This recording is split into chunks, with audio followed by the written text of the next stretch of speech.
Hello, my loves. This is Freya, and today we are going to tell the incredible and moving story of Susan, who saw her beautiful love story crumble when she discovered, through a single message, the betrayal of her most beloved love.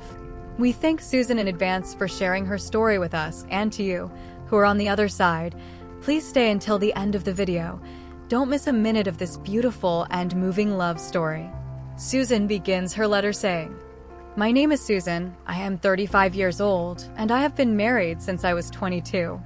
I had a beautiful life, a perfect marriage full of love and affection, a beautiful home, and 2 children. That's how my life was just 3 weeks ago. It was a masterpiece of domestic bliss, carefully painted with daily routines, laughter echoing through our spacious, sunlit living room, and the comforting weight of your arm around me every night. You were my rock, my first and last thought, the quiet anchor in the beautiful chaos of raising our children. We had just celebrated our 13th wedding anniversary, a quiet, candlelit dinner at home, where you looked into my eyes with that familiar, genuine warmth and promised me forever. That night, lying beside you, I truly believed we were untouchable, 2 souls perfectly fused into one unbreakable covenant. It felt like the peak of our happiness, the moment where everything we had worked for finally settled into a profound, tranquil peace. I was, without a doubt, the happiest woman in the world. Then came the morning, a normal Tuesday. I was making coffee and your phone buzzed persistently on the kitchen counter. You were in the shower, singing that awful, out-of-tune song you always sing, and I smiled, reaching for the phone only to silence the endless notifications. It wasn't meant to be an investigation, my love. It was just me, protecting our morning peace. But then I saw it. A lock screen notification, plain as day, from a number I didn't recognize. The name was simply L. The message itself wasn't complicated, wasn't a novel. It was a cruel, surgical strike of 3 words, "See you Friday, babe." That instant, the kitchen went cold. The sound of the running water, your terrible singing, the bubbling coffee, it all muted. The floor didn't fall out from under me. Instead, a vast, empty chasm opened up inside me, swallowing all the air, all the trust, all 13 years of my life. My world didn't just crumble. It violently fractured along the lines of every promise you ever made. My hands started shaking, not from anger, but from a profound, terrifying confusion. I didn't open the phone, I didn't need to. Those 3 words were the key to unlocking the entire, agonizing truth. I stood there, clutching the phone like a piece of burning evidence, waiting for the shower to stop, waiting for you to walk out and ask me, "What's wrong?" I didn't know what I would say, because nothing I could say could possibly be louder than the deafening silence of my shattered heart. I spent the next 20 minutes just breathing, trying to stabilize the tremor in my soul, watching the perfect life I thought I had evaporate into the steam of the morning coffee. And in that terrifying, desperate moment, this letter began to write itself in my mind. I am writing this because I cannot speak it. Every single syllable I try to form catches in my throat, a shard of glass from the shattered reflection of our marriage. I have spent the last 3 weeks watching you, studying you. I watch you read bedtime stories to our children. I watch you meticulously mow the lawn. I watch you reach across the dinner table to take my hand, and all I see is a masterful performance. I see the stranger who lives in my home, sleeps in my bed, and yet knows absolutely nothing about the woman he destroyed with one careless, digital whisper. You asked me why I've been quiet, why I've been sleeping on the very edge of the mattress. I told you I was tired, distracted, overwhelmed by work. Lies, Michael. Every word a lie meant to protect the fragile illusion we built. The truth is, I haven't been able to breathe the same air as the man who casually dismantled my universe. I haven't been able to touch the man whose skin still smells faintly of the deceit he chose over me. Do you remember that night, our anniversary? The promises you made? They tasted like ash the moment I read that text. I look at our children now, our sweet, innocent 8-year-old daughter who draws pictures of our happy family, and our 5-year-old son who still believes you are a superhero, and the anguish becomes physical. It's a twisting, desperate knot in my stomach that reminds me that your betrayal wasn't just against me. It was against this entire unit, this sanctuary we promised to protect. The tragedy, Michael, is that I still love the man I thought you were. I grieve that man. I grieve the years of history, the shared dreams, the small, quiet moments that I believed were genuine. Were they all a lie? Was I just a convenient backdrop for your real life? Tell me, when you were with her, were you still humming your awful shower song? Did you tell her about our children? Did you look into her eyes and make promises you knew you wouldn't keep? My desperation is overwhelming, a crushing weight that pulls me under the surface every time I close my eyes.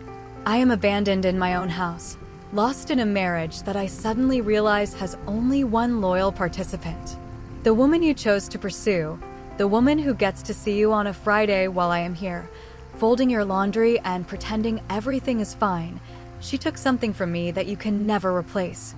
My peace. My certainty. My belief in us. What was I lacking? What gap did I leave open that she so easily stepped into? I replay every argument, every busy week, every moment I might have chosen my career over a quiet evening with you, searching for the fault, the loophole, the justification. But there is none. Betrayal is not an accident. It is a choice. A deliberate, selfish, heartbreaking choice. And this is where the mystery deepens, Michael, and where my silent torment has reached its breaking point. I know everything, yet I know nothing. I haven't confronted you, not because I am weak, but because I am crafting my response. I have seen the email receipts for flowers you didn't send me. I have found the hotel key card slipped into the lining of your gym bag. I have, most agonizingly, listened to you lie to my face about late nights at the office, using a voice so calm, so practiced, that it chilled me to the bone. Every piece of evidence I find is a stab of ice, confirming my fear, yet simultaneously empowering me with this terrible, secret knowledge. This hidden letter, scribbled feverishly in the darkest hours of the night, is my only release, the only way I can scream without waking the children. It is the secret space where I can decide vengeance or forgiveness. The vengeance part of me wants to detonate. It wants to send that screenshot to every single person we know, to burn this life to the ground and watch you try to rebuild from the ashes. It wants you to feel the same desperate, consuming pain that has been my constant companion these past 21 days. It wants to take the children, the house, the shared bank accounts, and leave you with nothing but the empty echo of your own deceit. It wants justice, pure and simple, measured by the destruction of your reputation and the loss of everything you value. This is the primal, wounded animal inside me, howling for retribution against the man who stole my best years and replaced them with this unending anguish. But then there is the forgiveness. The part of me that is still 35, still Susan, still the woman who stood at an altar 13 years ago and swore an eternal oath. The woman who remembers the look in your eyes when our first baby was born, the kindness you showed my mother, the quiet way you fixed our leaking faucet last winter. That part of me whispers that people make mistakes, that love is resilient, that the children deserve their father, and that maybe, just maybe, we could claw our way back from this abyss. This is the terrifying path, the one that demands superhuman strength to swallow the insult, to rebuild the trust brick by agonizing brick, knowing that a piece of glass will always remain, glittering dangerously beneath the surface of our new life. I remember a conversation we had years ago, sitting on our porch swing, watching the sunset. I asked you what would be the worst thing that could happen to us. You joked about running out of coffee or losing our favorite remote control. I was serious, though. I said the worst thing would be the loss of truth. Because without truth, Michael, we are just two actors sharing a stage, reciting lines from a script written by someone else. And that is exactly where we are now. We are performing our marriage, going through the motions of happiness while the fundamental contract, the one about honesty and fidelity, has been shredded. This is the deepest abandonment, not just the physical act of betrayal, but the total abandonment of my reality. You made me doubt everything I believed was real. I am anguished, Michael, lost in a labyrinth of whys and hows, and there is no thread to lead me out. The children sense it, you know. They are quieter at dinner. Our daughter asked me yesterday why Daddy doesn't laugh anymore. That question broke me more than any text message ever could. You are present, but you are not here. You left your heart, or at least a large, vital piece of it, somewhere else, and you brought back only the shell of the husband I loved. And as I write these words, the truth is dawning on me with chilling clarity. I am not waiting for an apology. I am waiting for you to tell me which man you intend to be from now on. The man who lies so easily, or the man who remembers the vows we made. I need to know which of us you value more, your secret life or the sacred life we built together. The title of this letter, written in my mind, is The Love Letter I Wrote in Secret. But it's not a love letter to you anymore. It's a love letter to the woman I need to become. The woman who has to decide her fate, who has to find the strength to rebuild, whether that means burning everything down or painstakingly attempting to repair the foundation you cracked. My deepest desire is to wake up tomorrow and have this be a terrible dream, to find your arm tightly around me, the way it was on our anniversary, and know that the message on the counter never existed. But the cold reality is that it did, and I have to choose my next move alone in this beautiful empty house. The clock is ticking, Michael. You will walk in the door soon, expecting the usual performance, the prepared dinner, the clean house, the exhausted but smiling wife. But tonight will be different. I have held this silence for too long. The weight of your betrayal has become heavier than the weight of our love, and it is crushing me. I need to know if the man I married is dead or just hiding. I need to know if the love we shared was strong enough to withstand this cataclysm, or if it was merely a fragile illusion waiting for the slightest tremor to shatter it completely. As I seal this letter, I have made my choice. It is the choice of forgiveness, not for your sake, but for the sake of the brave woman I need to be for our children. I will rebuild this life, but I will not do it with a shattered foundation. The life we shared is over, Michael. I am not seeking vengeance. I am seeking my freedom and my peace. You are an absent stranger, and I choose to let you go so I can truly live again. This is my final act of loyalty to the woman I used to be, the woman who deserved the truth. And it is my first act of courage for the woman I must become. The answer to the question, vengeance or forgiveness, is in the simple fact that I am packing your bags tonight. I don't know what tomorrow will look like, Michael, but I know it will be honest. I know it will be real. And I know I will finally be able to breathe again, whether you are in this house or not. Do not try to call me after you read this. Do not try to explain. Just look at the empty space beside you in the bed tonight and understand the cost of 3 simple words. The house is silent now. The children are asleep. Goodbye, my love. Or perhaps, goodbye, stranger. Freya, this is my story. I want to thank you for the opportunity to be able to share my story with you and with everyone in the community.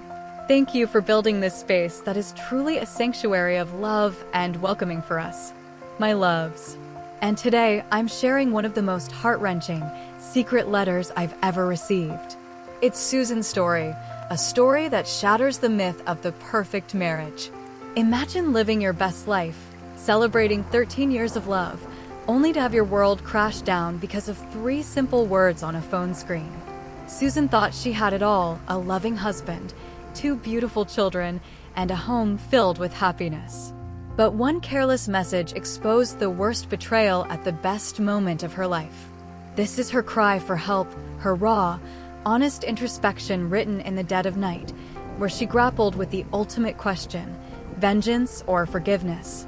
This audio letter is not just about infidelity, it's about the crushing weight of deceit, the agonizing journey of self-discovery, and the fight to reclaim one's worth after being utterly abandoned. Susan's words are a testament to the fact that betrayal isn't just an act, it's the total loss of reality. Every word she wrote to her husband, Michael, was a step toward finding her freedom. She details the desperate silence, the hidden evidence, and the profound despair that threatened to consume her. If you've ever felt the sting of traição, the anguish of abandonment, or the overwhelming mystery of how a loved one could lie so easily, this letter will resonate deep in your soul. Susan's pain is palpable, and her final choice is impactful. If Susan's courage in sharing her story has touched your heart, if her struggle to choose between vengeance or the terrifying path of forgiveness moved you, then please take a moment. This space, our community, is built on shared vulnerability. If you believe in reclaiming your voice after being hurt, show your support. Subscribe to our channel so you never miss another powerful audio letter that brings solace and understanding to silent suffering. Share this story with anyone who needs to know they are not alone in their despair. And most importantly, comment below. What would your answer have been? Vengeance or forgiveness? Let Susan know she has an army of compassionate hearts supporting her journey. Your support keeps these emotional stories alive and helps us heal, one letter at a time. Thank you, from the bottom of my heart, for listening to Susan's incredible journey and for being a source of strength in her and our community. Until next time, remember to stay kind, stay strong, and always choose your own peace.